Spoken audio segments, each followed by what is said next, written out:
On the 27th of October, 1962, a Soviet submarine sat trapped under the Atlantic with American warships hammering the water above her.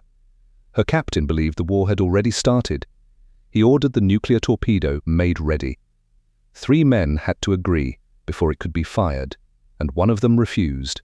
To understand what happened in that submarine, you have to understand what the world above it looked like that week. In the middle of October, an American spy plane flying over Cuba brought back photographs of something that should not have been there. Soviet medium-range missiles being assembled in the fields 90 miles from the coast of Florida.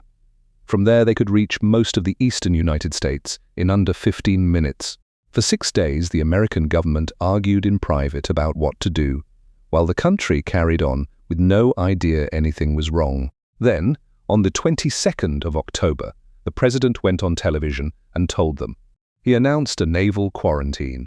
Every ship bound for Cuba would be stopped and searched. The United States Navy would draw a line in the ocean, and nothing would cross it. Across America, people bought tinned food and bottled water. Schools practiced drills that everybody understood were useless. Churches stayed open through the night. At Guantanamo Bay, families were loaded onto ships and taken off the island. American bombers went into the air and stayed there, refueling in flight, so that no first strike could catch them on the ground.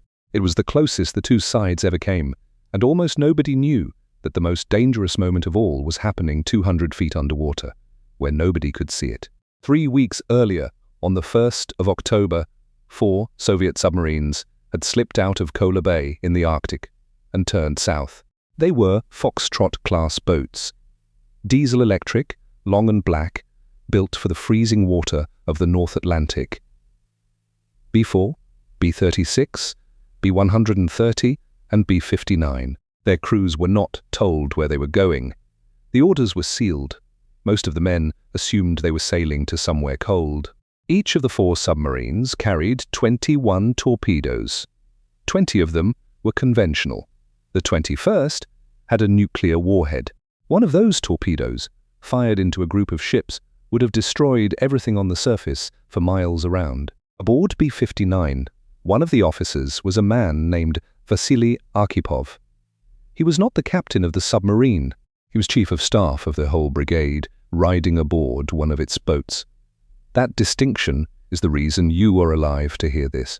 The year before, Arkhipov had been aboard another submarine, K-19, when its reactor cooling system failed at sea. The crew improvised a repair with no protective equipment. Men who went into that compartment died of radiation sickness within weeks. Arkhipov stayed aboard and helped hold the crew together. He came home quietly and said very little about it. Among Soviet submariners, that made his name mean something. So when B-59 sailed south in October 1962, the man in her cramped wardroom had already watched a nuclear plant fail around him and had already decided who he was under pressure. The submarines were designed for Arctic water. They were sent to the Caribbean. A Foxtrot has no air conditioning worth the name. In the tropics, the sea itself is warm, so there is nothing left to carry the heat of the engines away. The temperature inside the boats climbed past 40 degrees. In the engine compartments, it went beyond 50. Men worked stripped to the waist and fainted at their stations. The crew of 78 were rationed to a few sips of fresh water a day. Carbon dioxide built up in the air until men were breathing hard, just sitting still, and thinking became slow and difficult. And a diesel submarine cannot stay hidden forever. Its batteries run down. To charge them, it has to come near the surface and run its engines on air. That is the moment a submarine can be found. And by the last week of October, the water above them was crowded. The American quarantine line had been drawn, and the Navy had put a great deal of steel on it. Soviet freighters bound for Cuba were being shadowed and photographed from the air, ship by ship, hour after hour. Some of them turned back. Others kept coming. The Americans knew Soviet submarines were somewhere underneath. They did not know those submarines were carrying nuclear weapons. That single fact is at the center of everything that follows. On the 27th of October, an anti-submarine group closed in on B-59. 11 destroyers and the aircraft carrier Randolph. Two destroyers held the contact directly, the Koni and the Beale. Their orders were not to sink the submarine. Their orders were to force it to the surface so it could be identified. The method for doing that was to drop small practice depth charges. Not weapons, signaling grenades meant to say, "We know you are there, come up." That is a reasonable thing to do to a submarine you believe is unarmed, in a crisis you believe is still under control. Inside a steel hull, it does not sound reasonable. It sounds like being inside a bell that somebody is hitting with a hammer. The Soviet record of that day describes more than depth charges. It describes aircraft flying 20 to 30 meters above the conning tower. It describes powerful searchlights sweeping the water and fire from automatic cannon. Over 300 shells. None of it was intended to sink her. All of it, from inside, was indistinguishable from an attack. And B-59 had one more problem, the one that mattered most. She had lost contact with Moscow. For days, the boat had been too deep, too busy, and too far to receive anything. Her crew had no orders, no news, and no way to ask. The last thing they had been able to pick up was civilian radio out of Florida, and by then the American stations were talking about nothing but war. So put yourself in that control room. You are 4 days into a hunt. The air is barely breathable. The hull is being struck.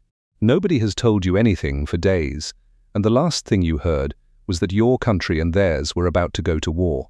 The captain of B-59 was Valentin Savitsky. What happened next is known mainly from Vadim Orlov, the officer who ran the boat's signals intelligence party and was standing there. By Orlov's account, Savitsky concluded that the war had already begun above them and that his submarine was being destroyed. He ordered the nuclear torpedo prepared and said that if they were going to die down there, they would take the ships above them with them. It should be said plainly that this is one man's recollection of what another man said, given decades later. The documents are more careful than the story usually is. But the part that matters is not disputed. Aboard those submarines, launching the nuclear weapon required agreement. The captain had to agree. The political officer had to agree. And on B-59 only, because the brigade's chief of staff happened to be riding in her, a third man had to agree as well. The captain agreed. The political officer, Ivan Maslenikov, agreed. Archival did not. He argued, in a compartment where men could barely breathe, with an exhausted captain who was certain that the charges falling around them were too small to be weapons, that the Americans were not trying to sink them, that they were being asked to surface, and that surfacing, humiliating as it would be, was survivable, and firing was not. He was arguing for the least heroic option available. Come up, be seen, be photographed, go home and be blamed.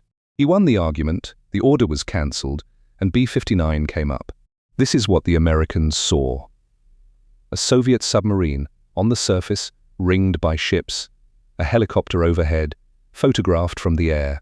The hatch opened, and the crew came up into clean air for the first time in days.